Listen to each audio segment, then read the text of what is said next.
Oke, bisa langsung dipresentasikan modul ajar yang sudah disiapkan. Baik, bismillahirrahmanirrahim. Assalamualaikum warahmatullahi wabarakatuh.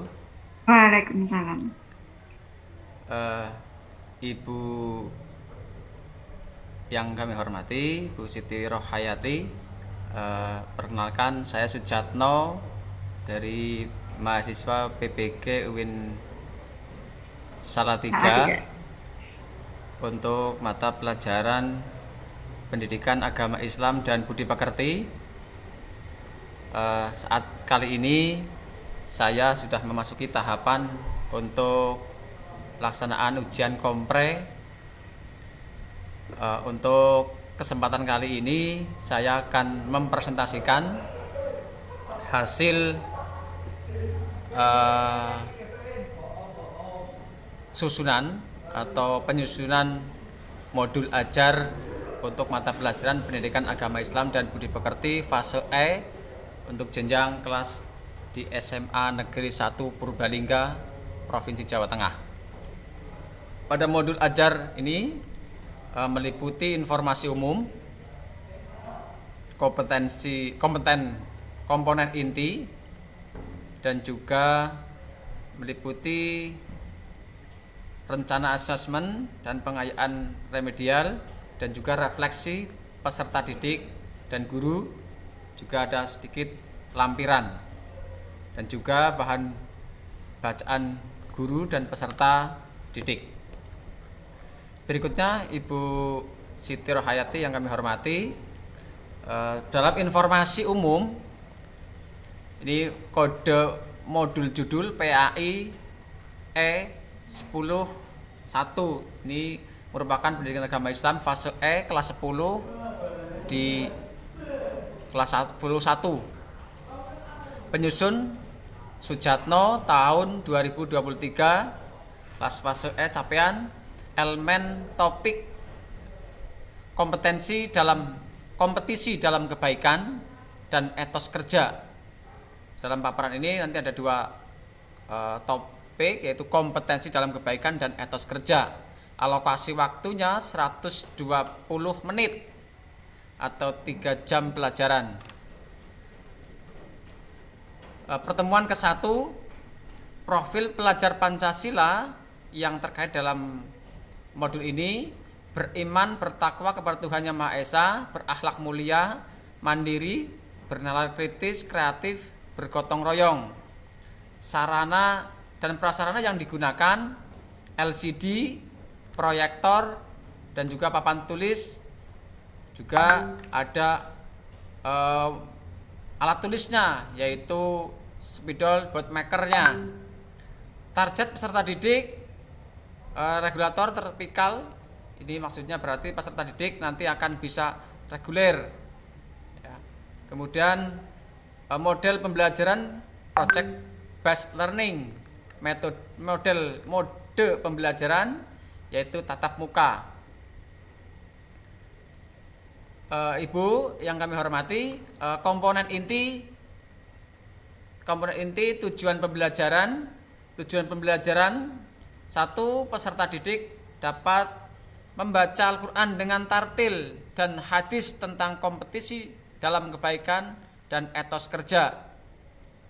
Tujuan pembelajaran yang kedua, peserta didik dapat mengidentifikasi hukum bacaan tajwid, ayat Al-Quran dengan tartil dan hadis tentang kompetisi dalam kebaikan. Kemudian kompeten inti yang berikutnya adalah pertanyaan pemantik. Pertanyaan pemantik, apa yang Anda ketahui? Itu kompetensi. Apa Anda mengetahui apa itu etos kerja? Nah, dua komponen ini kemudian menjadi persiapan pembelajaran. Persiapan pembelajaran, guru melakukan asesmen diagnostik dalam bentuk membaca ayat Quran Surat Al-Maidah ayat 48 dan Quran Surat At-Taubah ayat 110 secara bersambung sebelum pembelajaran. Kemudian guru menyiapkan bahan tayang video tentang seorang membaca ayat suci Al-Quran Quran surat Al-Maidah ayat 48 dan Quran surat At-Taubah ayat 110. Kemudian kegiatan pembelajaran yang diawali dengan pendahuluan. Pendahuluan ini alokasinya 15 menit.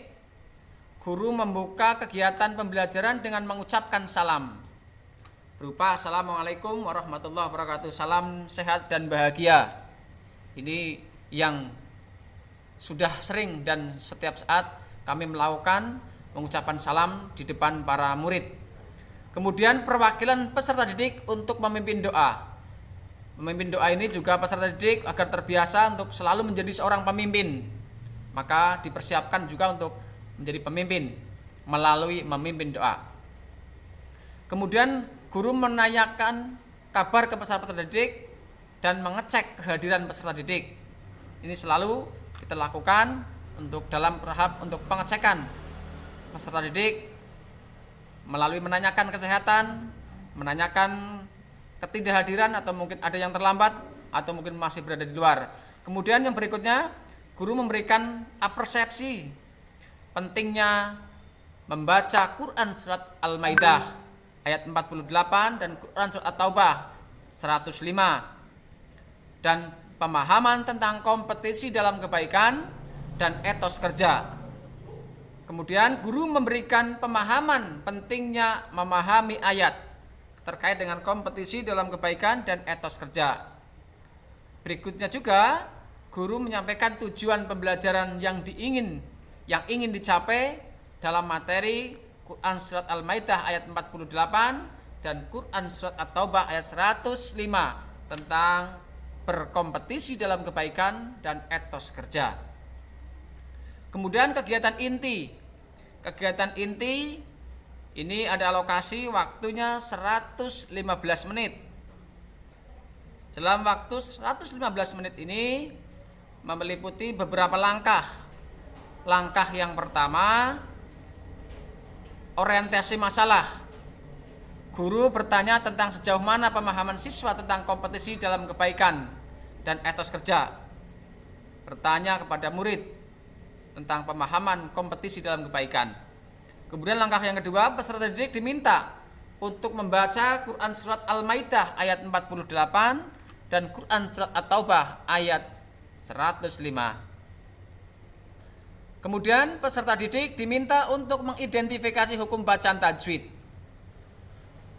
Ini kebiasaan mengidentifikasi ini dalam rangka juga untuk membiasakan menganalisis atau menganalisa hukum bacaan tajwid pada Quran surat At-Taubah dan Quran surat Al-Maidahnya. Kemudian peserta didik diminta untuk menarik kesimpulan tentang apa saja yang terdapat kandungan Quran surat At-Taubah dan Quran surat Al-Maidah ayat 48, At-Taubah ayat 105. Kemudian langkah berikutnya, guru mendorong peserta didik atau murid untuk mempelajari dan mengumpulkan informasi lain. Ini juga bentuk bagian daripada elaborasi dari materi-materi yang ada di luar, dari sumber, ya, dari berbagai sumber dan lingkungan untuk penelitian yang terkait dengan berkompetisi dalam kebaikan, etos kerja sebagai bentuk penelitian dari luar sumber-sumbernya. Kemudian berikutnya langkah kedua, kegiatan inti, mengorganisasi peserta didik. Peserta didik dibagi dalam kelompok yang beranggotakan 4-5. Kemudian peserta didik diminta melakukan kegiatan 1. Kegiatan 1 ini ada dalam buku, yaitu kegiatan 1 berdiskusi dengan membaca, kemudian mencari referensi dan kolaborasi dengan elemen-elemen atau dengan murid-murid yang lain, berdiskusi tentang etos kerja dan berpikir kritis yang tentunya mengidentifikasi hukum bacaan tajwid yang terdapat pada Quran surat At-Taubah dan Quran surat Al-Maidah ayat 48, Quran Surat At-Taubah ayat 105. Kemudian langkah ketiga dalam kegiatan inti, membimbing penyelidikan kelompok. Guru berkeliling untuk melihat kegiatan yang dilakukan peserta didik, memantau, memotret, dan mengamati apa-apa yang sedang dilakukan oleh peserta didik dalam diskusi dengan teman-teman sekelompoknya. Kemudian guru melihat dan mencatat mungkin sampel pekerjaan dari peserta didik atau murid dari berbagai kelompok dan diskusi ringan tentang apa saja yang dilakukan oleh mereka. Kemudian juga guru bertanya tentang apa saja kendala dalam kelompok, memberikan bantuan terbatas apabila ada peserta didik kelompok lain yang mengalami kesulitan. Ini juga bagian daripada membimbing penyelidikan dalam kelompok. Guru berkeliling, guru menyambangi, guru mendampingi masing-masing kelompok. Kemudian langkah keempat, mengembangkan dan menyajikan hasil karya. Dalam kegiatan inti, ini ada langkah yang keempat, mengembangkan dan menyajikan hasil karya. Guru juga meminta dengan sukarela perwakilan kelompok untuk mempresentasikan hasil identifikasi. Karena menggunakan sukarela ini akan membiasakan keberanian dan juga akan membiasakan sukarela untuk tampil, untuk berani berada di depan. Karena orang yang berada di depan atau berani mengawali, ini adalah salah satu kunci sukses untuk di kemudian hari. Kemudian langkah berikutnya, kalau kelompok lain diminta untuk menanggapi. Kelompok lain diminta untuk menanggapi dan memberikan argumen tentang apa yang dipresentasikan oleh antar kelompoknya. Kemudian guru meminta perwakilan kelompok lain untuk mempresentasikan hasil, mengidentifikasi apa saja hukum bacaan tajwid yang terdapat dalam Quran Surat Al-Maidah dan Quran Surat At-Taubahnya sesuai dengan mereka menemukannya, sesuai dengan kemampuan dan apa-apa yang dimiliki oleh masing-masing kelompoknya. Dan kemudian langkah keempat berikutnya, kelompok lain diminta kembali untuk menanggapi dan memberikan argumen tentang apa-apa yang telah dipresentasikan. Ketika kelompok lain sedang mempresentasikan atas jawaban yang ditanyakan, ini juga memberikan agar para masing-masing murid ini berkreatif, creative thinking, higher order thinking yang kemudian bisa dikembangkan, berpikir kritisnya untuk menanggapi dengan berbagai argumen yang ditemukan oleh masing-masing kelompoknya. Kemudian langkah terakhir, langkah kelima dalam kegiatan inti, menganalisis dan mengevaluasi proses pemecahan masalah. Dalam menganalisis dan mengevaluasi proses pemecahan masalah ini, guru meminta semua peserta didik untuk saling melakukan apresiasi terhadap peserta didik kelompok yang telah sukarela mempresentasikan hasil diskusi dan peserta didik yang sudah terlibat aktif dalam pembelajaran.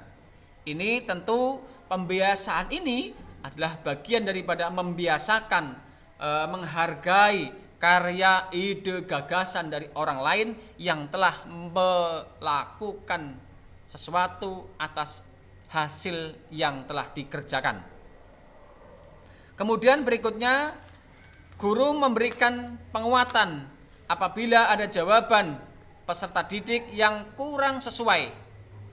Nah, ini ketika ada peserta didik memberikan jawaban yang kurang sesuai atau ketidaktepatan, maka disitulah peran guru memberikan jawaban yang tepat, akurat, dan bisa kemaslahat. Kemudian berikutnya, guru memberikan sampel identifikasi tajwid dalam Quran Surat At-Taubah dan Quran Surat Al-Maidahnya yang telah dikaji, yang telah dianalisis bersama-sama, kemudian juga merujuk pada kitab-kitab atau buku-buku yang berkaitan dengan ilmu tajwid atau yang disebut dengan ilmu-ilmu Al-Quran. Kemudian dalam kegiatan pembelajaran ada kegiatan penutup. Kegiatan penutup ini guru bersama-sama peserta didik melakukan refleksi.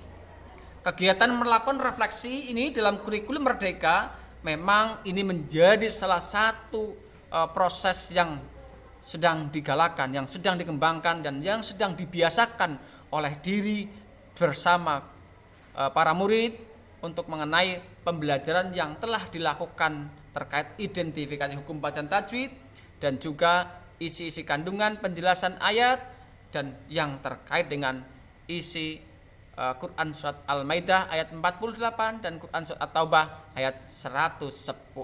Mohon maaf.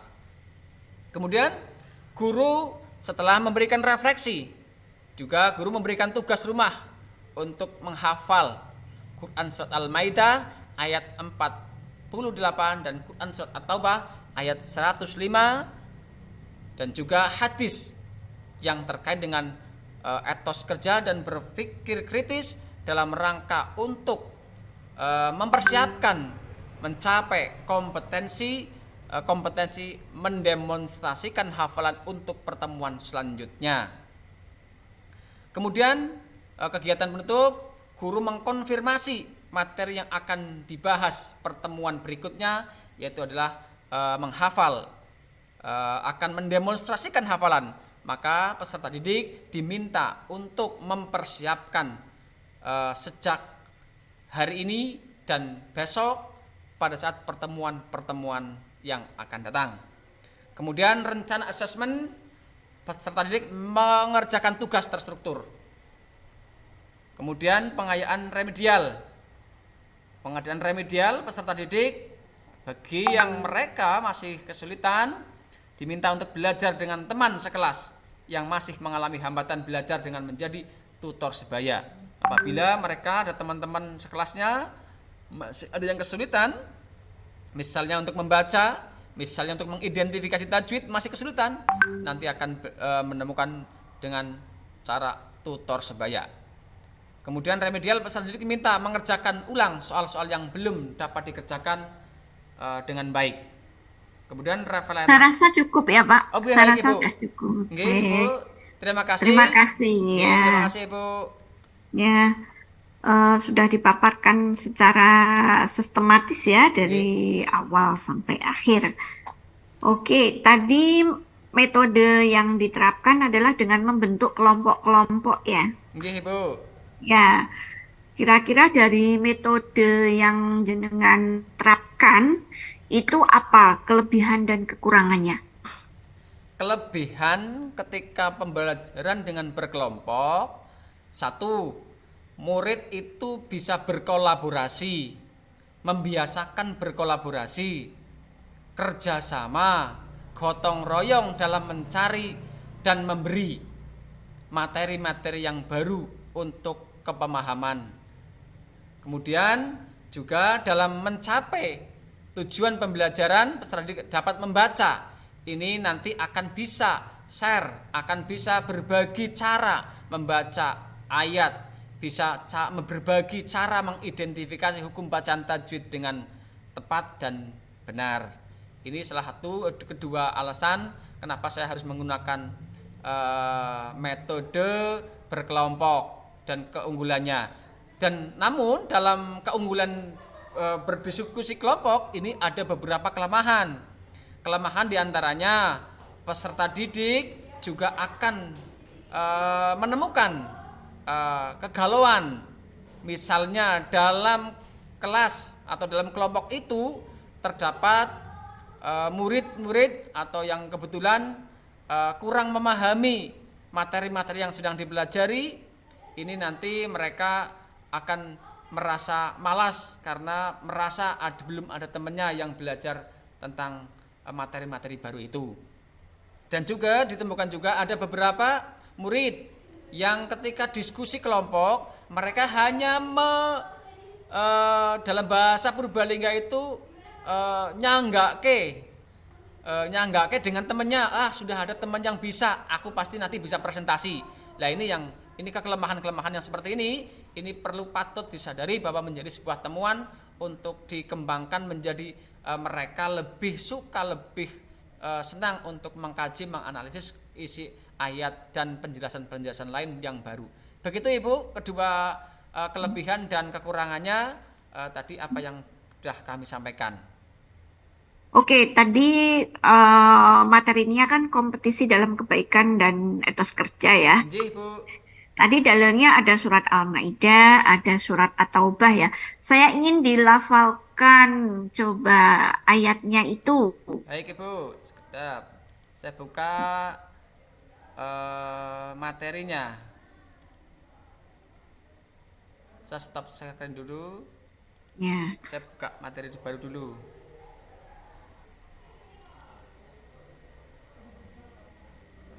Materi baru.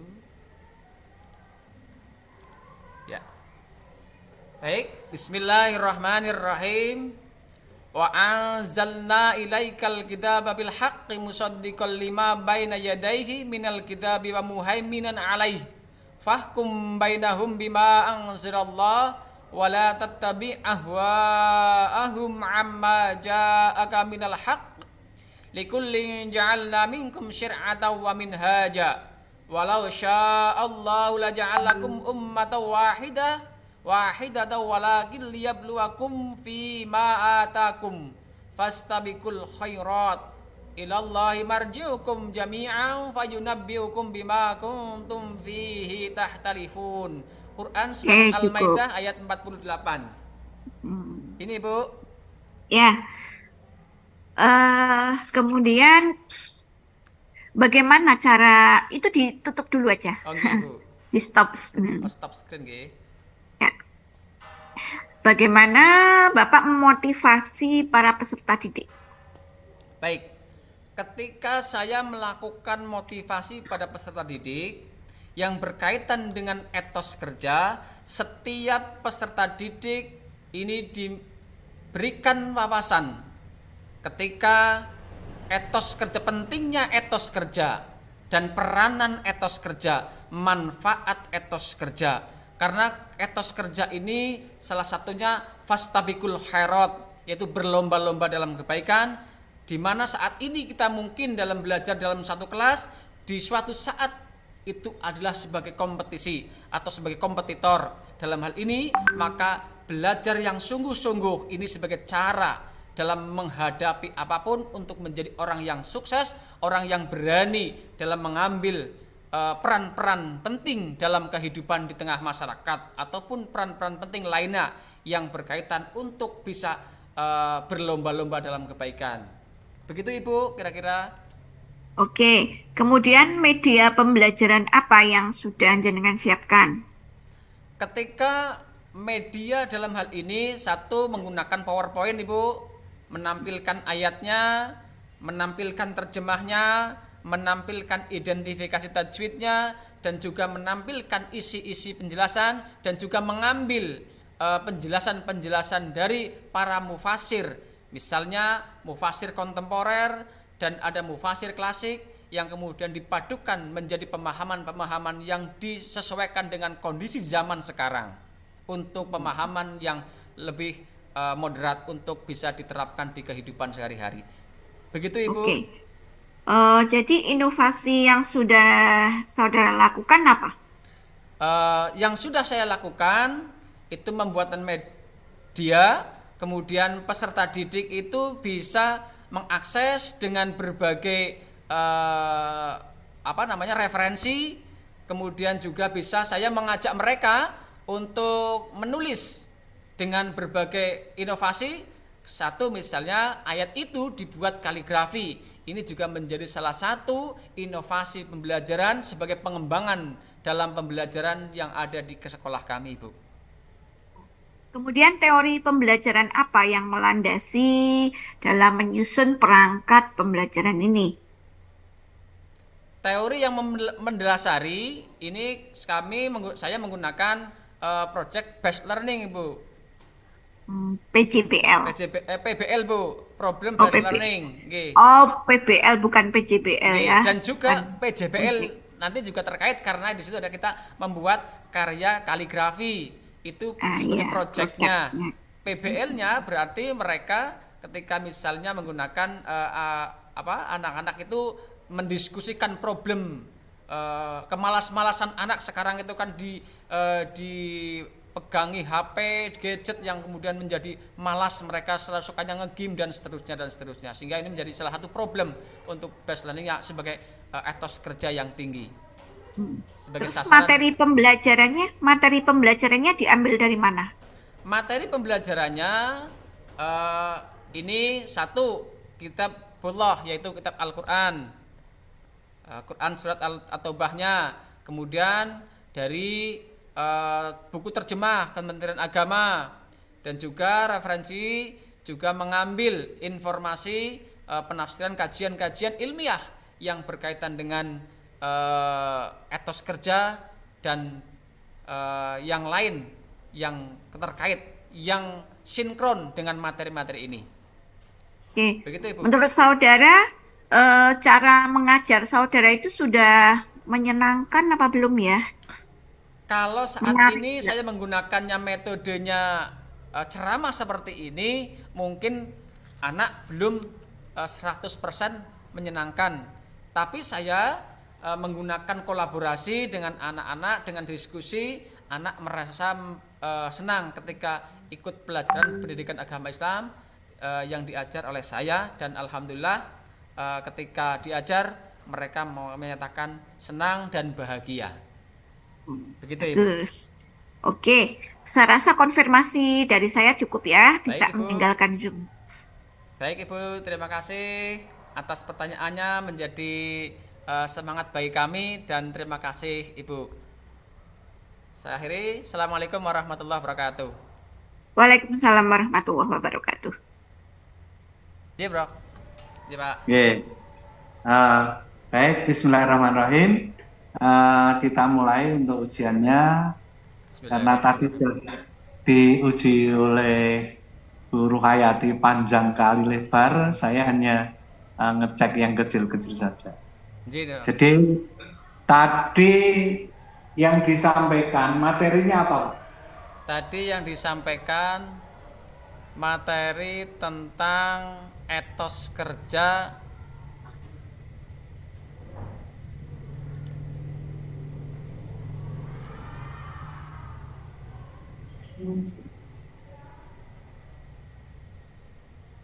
Etos kerja dan fastabikul khairat, berlomba-lomba dalam kebaikan. etos kerja dan fastabikul khairat. Nggih. Terus metode yang dipakai apa, Pak?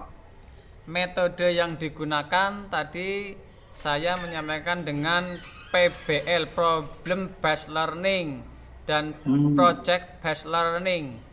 Problem Based Learningnya mengidentifikasi masalah-masalah orang-orang yang sudah saatnya bekerja tapi bermalas-malasan main game, dan bahkan banyak sekali di kalangan pemuda, di kalangan orang tua yang suka dengan judi online, atau mungkin hal-hal lain, itu menjadi problemnya. Lah project based learningnya pada saat kami mencoba menggunakan project based learningnya ketika mereka belajar tentang etos kerja dan fastabikul khairat atau berlomba-lomba dalam kebaikan, mereka membuat sebuah karya seni yaitu dengan kaligrafi. Yang kaligrafi ini dibagi sebagai proyeknya mereka para murid. Begitu Pak Mufik. Oke, asik. Ya, jadi ya kayak gini nih yang saya maksud, bahwa Pak Yatno ini bisa membidik bahwa pembelajaran project based learning-nya diawali dari problem based learning dengan sintak yang jelas. Oke, sekarang Siap, karena ciri dari pembelajaran abad 21 itu harus mengandung unsur critical thinking, creative thinking, terus kemudian reflective thinking, decision making gitu. Nah, sekarang di bagian critical thinking-nya dilakukan di mana, Pak? Berpikir kritisnya. Para murid itu ketika saya membidik untuk mereka berpikir kritis, mereka menemukan sebuah ide-ide kreatif membuat film video pendek tentang memperagakan mereka. Ada yang berinteraksi sebagai orang tua, ada yang berinteraksi atau memperagakan sebagai orang tua, ada yang memperagakan sedang berkelompotan atau kelompok-kelompok pemalas, yang kemudian ada orang-orang yang sudah sukses. Nah ini mereka memperagakan di masing-masing bidang ini atau masing-masing aspek ini, mereka diperagakan dengan membuat video pendek atau film pendek yang mereka memperagakan. Mestinya orang-orang yang sukses itu pasti berangkat dari sesuatu yang usaha sungguh-sungguh, etos kerjanya tinggi. Nah kemudian ada orang lain datang keempat, itu misalnya memperagakan bersama mereka bahwa cara untuk mereka terbangun dari kepailitan atau supaya sukses.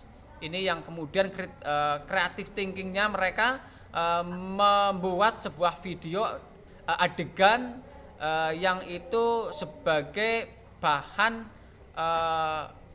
media pembelajaran lah, atau mungkin produk pembelajaran mereka diperagakan secara berkelompok. Begitu Pak Mufik. Oke, ya, bagus.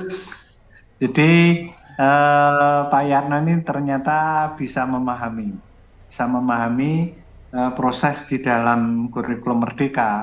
Kalau kayak gini nanti akan kelihatan bahwa modul ajar yang saya buat ini tepat atau belum. Oke. Sekarang ciri berpikir tingkat tinggi itu apa, Pak? Ciri berpikir tingkat tinggi yang saya pahami, satu, mereka bisa menyesuaikan dengan ketepatan guna dan sinkronisasi dan kesenyambungan. Ketika saat ini kita belajar, kemungkinan akan bermanfaat di masa depan.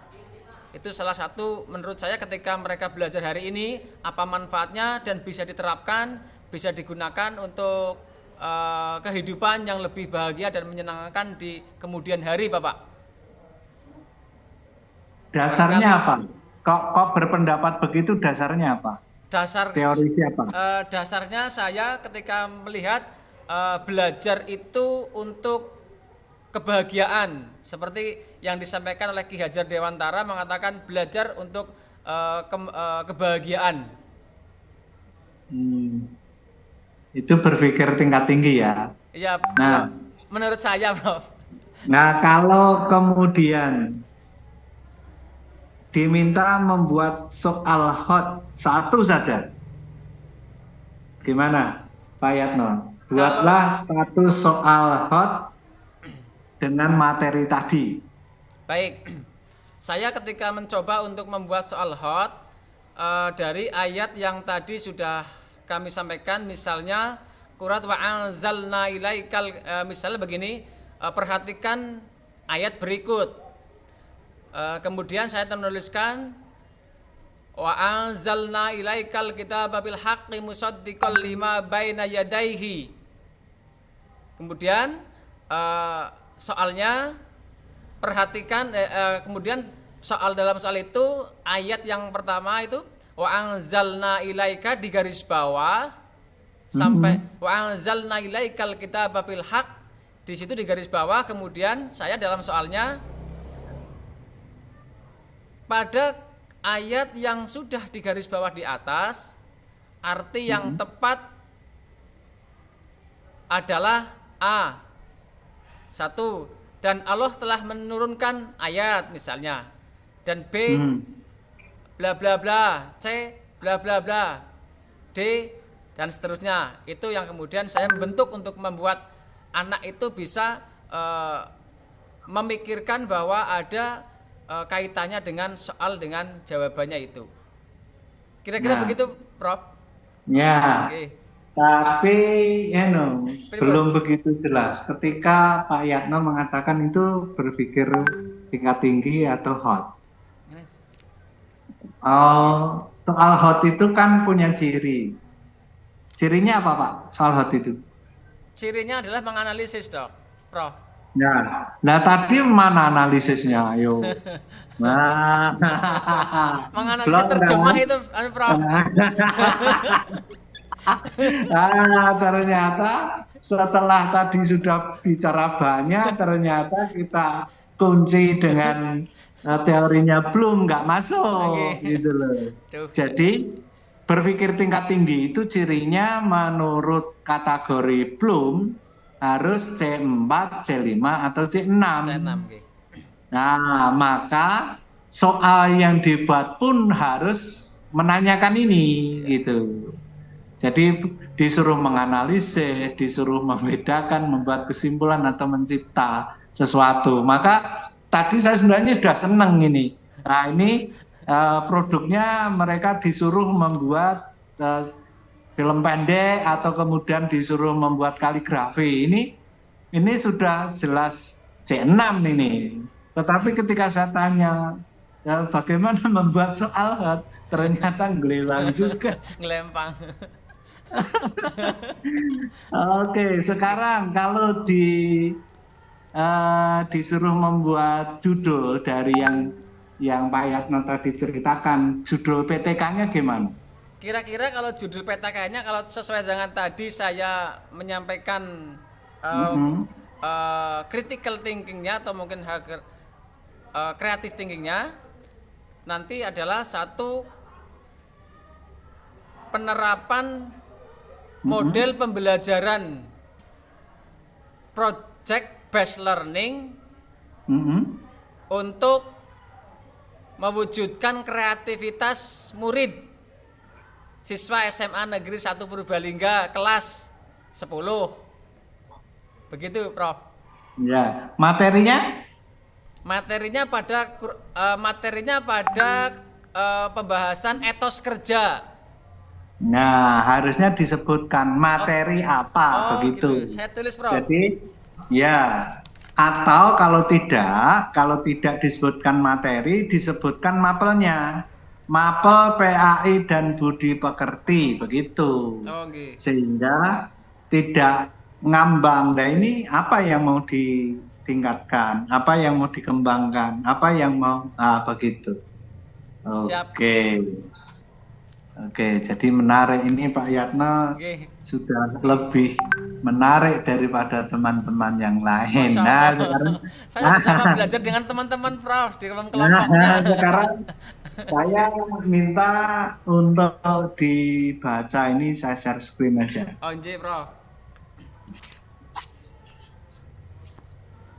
Sudah keluar. Nah, sudah. Ini dibaca surat Fusilat ayat 44. Baik. Bismillahirrahmanirrahim.